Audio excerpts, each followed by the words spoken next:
જય હિન્દ બાળકો। હવે આઠમો જે પાઠ છે આપણો, આઠમા પાઠનું નામ છે મમ દિનચર્યા। મમ એટલે મારી, દિનચર્યા એટલે દિનચર્યા અથવા રોજનીશી, અથવા તો એને એમ પણ કહેવાય મારો દૈનિક કાર્યક્રમ। દૈનિક કાર્યક્રમ એટલે કે રોજનો કાર્યક્રમ। તો એમાં શું આવે કાર્યક્રમમાં? તો આપણે સવારે કેટલા વાગે ઉઠીએ, ઉઠીને પછી શું કાર્ય કરીએ, કેટલા વાગે નહાવાનું, કેટલા વાગે યોગાસન કરવાના, દૂધ ક્યારે પીવાનું, ચા ક્યારે પીએ, પછી અન્ય પુસ્તક ક્યારે વાંચવા બેસીએ અથવા હોમવર્ક કરવા બેસવું, પછી શાળામાં કેટલા વાગે જવું, શાળાએથી કેટલા વાગે ઘરે પાછા આવવું, આવીને હોમવર્ક કાર્ય કરવું પાછું, ત્યાર પછી રમત રમવી અને સાંજની આરતી કરવી, સાંજની પૂજા કરવી, સાંજનું ભોજન કરવું, થોડુંક વાંચન કરવું, ટીવીમાં કોઈ કાર્યક્રમ સારો આવતો હોય તો એ જોવાનો અને મમ્મી પપ્પા સાથે વાતો કરવી, ત્યાર પછી કેટલા વાગે સૂવાનું। આ બધું જે છે એ આપણો રોજનો કાર્યક્રમ કહેવાય, એટલે એને દૈનિક કાર્યક્રમ કહેવાય। તો આપણે જોઈએ મમ દિનચર્યા, મારી રોજનીશી। ભાષા વિચારોના આદાન પ્રદાનનું મહત્વનું સાધન છે। ભાષા દ્વારા જ આપણે એકબીજા સાથે વાતચીત કરીએ છીએ, એટલે કે ભાષા દ્વારા આપણે કરીએ વાક્યની। ભાષા દ્વારા જ આપણે આપણી દૈનિક પ્રવૃત્તિઓની માહિતી બીજાને આપીએ છીએ। તો અહીંયા આ દિનચર્યા પાઠમાં સંસ્કૃત ભાષામાં આપણે કેવી રીતે બીજાને પૂછી શકાય અને પોતાની આપણી માહિતી કેવી રીતે આપી શકાય તે આ પાઠમાં દર્શાવવામાં આવ્યું છે। તો પહેલાં સૌપ્રથમ આપણે સવારે કેટલા વાગે ઉઠી જઈએ છીએ તેના ઉપર આધાર રાખે છે। તો કેટલા વાગે ઉઠવા માટે આપણને સમય જોઈએ। તો પહેલાં અહીંયા આપણું સમય આપેલો છે, ઘડિયાળ આપેલી છે, અને એ સમયમાં કેટલા વાગ્યા નાનો કાંટો અને મોટો કાંટો કયા નંબર પર, એટલે કયા આંકડા ઉપર જાય ત્યારે કેટલા વાગ્યા તે થાય સમય તેનું અહીંયા આપેલું છે। તો ગુજરાતીમાં તો તમને જોતા આવડે જ છે, પરંતુ સંસ્કૃત ભાષામાં પણ આપણે ઘડિયાળમાં જોતા શીખી જ ગયા છે 6થા ધોરણમાં, અને 7મા ધોરણમાં તમને આ ઘડિયાળનો સમય આવી જ ગયો છે, પણ એનાથી પણ વધારે વિશેષ અહીંયા શીખવાનું છે। તો કોઈ અહીં ઘડિયાળ બતાવીને તમને પૂછવામાં આવે કે એસા કા, એસા એટલે આ સ્ત્રીલિંગ માટે છે, કા એટલે શું, આ શું છે? તો કે એસા ઘટી।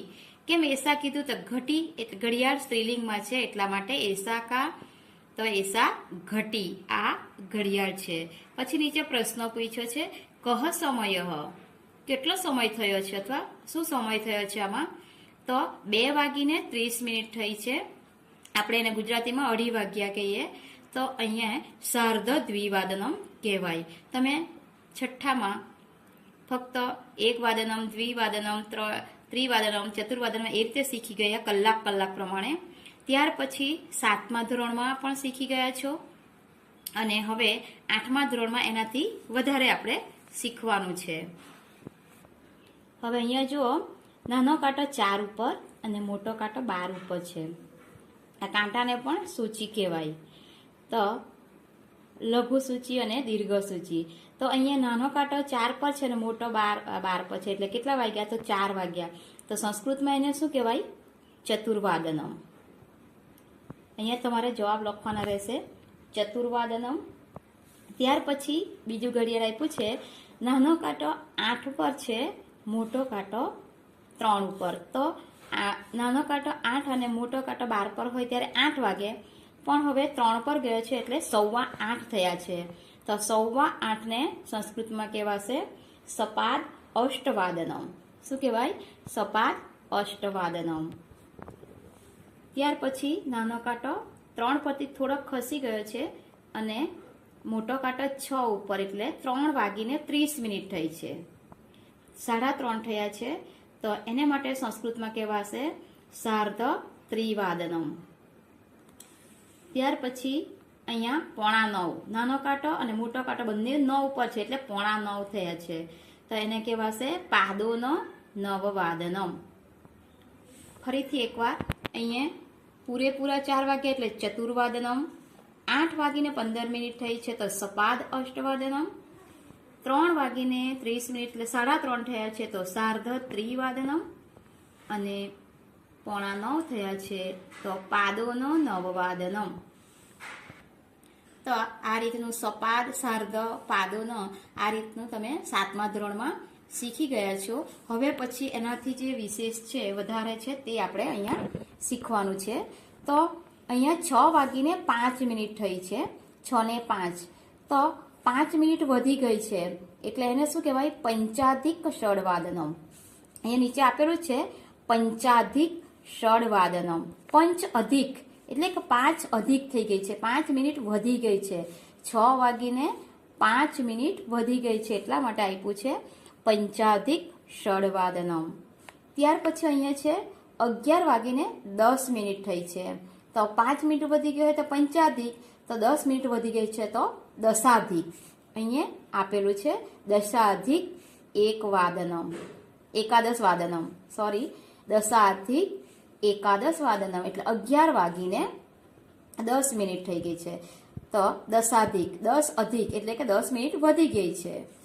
ત્યાર પછી હવે 8 વાગવામાં 5 મિનિટની વાર છે.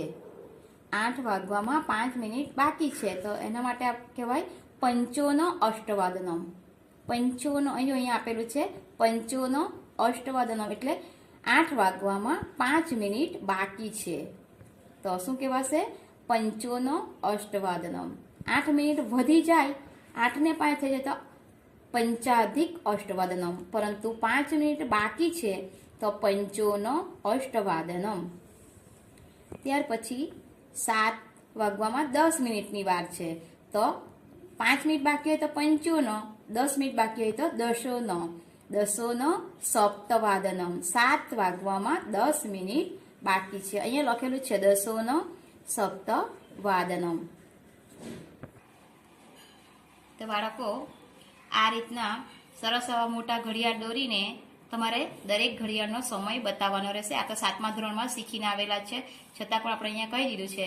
અને આ જે નવો સમય છે તમારા માટે એ અહીંયા લખેલું જ છે, અને સારા અક્ષર તમારા નોટમાં ઘડિયાળ દોરીને લખવાનું રહેશે. હવે અહીંયા જો બીજા ઘડિયાળ છે તે 8 વાગવામાં 5 મિનિટ બાકી છે તો શું કહેવાશે એને? પંચોનો અષ્ટવાદનમ. 8માં 5 મિનિટ બાકી છે. 11:10 થઈ છે તો દશોનો એકાદશ વાદનમ. 11:10 થઈ છે.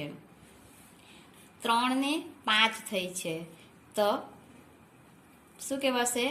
પંચાધિક ત્રિવાદનમ. શું કહેવાશે? પંચાધિક ત્રિવાદનમ. સોરી બાળકો, અહીંયા દશાધિક છે, દશાધિક એકાદશ વાદનમ. 11:10 વધી ગઈ એટલે દશાધિક એકાદશ વાદનમ. 3:05 થઈ ગઈ છે તો પંચાધિક ત્રિવાદનમ. હવે અહીંયા 2 વાગવામાં 10 મિનિટ વાર છે તો અહીંયા કહેવાશે દશોનો દ્વિવાદનમ. 2 વાગવામાં 10 મિનિટ બાકી છે. અને બાળકો જો અહીંયા 2:05 થઈ હોય તો પંચાધિક દ્વિવાદનમ, 2:10 થઈ હોય તો દશાધિક દ્વિવાદનમ, 2:15 થઈ હોય તો સપાદ દ્વિવાદનમ, 2:20 થઈ હોય તો વિંશત્યાધિક, વિંશતિ અધિક એટલે વિંશત્યાધિક દ્વિવાદનમ. એ રીતે કહેવાશે. હવે 2:25 થઈ છે એટલે કે 2:30 વાગવામાં 5 મિનિટ બાકી છે તો પંચોનો સાર્ધ દ્વિવાદનમ. 2:30માં 5 મિનિટની વાર રહેશે એટલે પંચોનો સાર્ધ દ્વિવાદનમ થશે. હવે 2:35 થઈ હોય એટલે 2:30 પણ 5 થઈ ગઈ હોય તો પંચાધિક સાર્ધ દ્વિવાદનમ. 2:30 થઈ છે એટલે પંચાધિક સાર્ધ દ્વિવાદનમ. ત્યાર પછી 2:10 થઈ ગઈ છે તો દશાધિક સાર્ધ દ્વિવાદનમ. અને પછી તો નાનો કાંટો 3 પર જાય અને મોટો અહીંયા 9 પર આવે એટલે 2:45 થાય એટલે પાદોનો ત્રિવાદનમ. પછી 3માં 10 મિનિટ બાકી તો દશોનો ત્રિવાદનમ. 3 માં 5 મિનિટની વાર છે તો પંચોનો ત્રિવાદનમ, અને નાનો કાંટો 3 પર જશે અને મોટો 12 પર એટલે ત્રિવાદનમ. તો આ રીતે ઘડિયાળનો સમય થાય છે. પરંતુ અહીંયા જે પુસ્તકમાં આપેલા છે એ રીતના જ સમય પરીક્ષામાં પૂછાય. તો બાળકો તમારે આ બધી જ ઘડિયાળ દોરવાની છે અને સમય પણ નીચે દર્શાવવાનો રહેશે. તો બાળકો ઘડિયાળ દોરો ત્યારે આ રીતના તમારે અંકમાં પણ સમય દર્શાવવાનો અને શબ્દોમાં. તો આ બધી જ ઘડિયાળનો અંકમાં અને શબ્દોમાં સમય તમારે દર્શાવવાનો રહેશે. હવે આજે અહીંયા આ પીરિયડ પૂરો થાય છે. Thank you.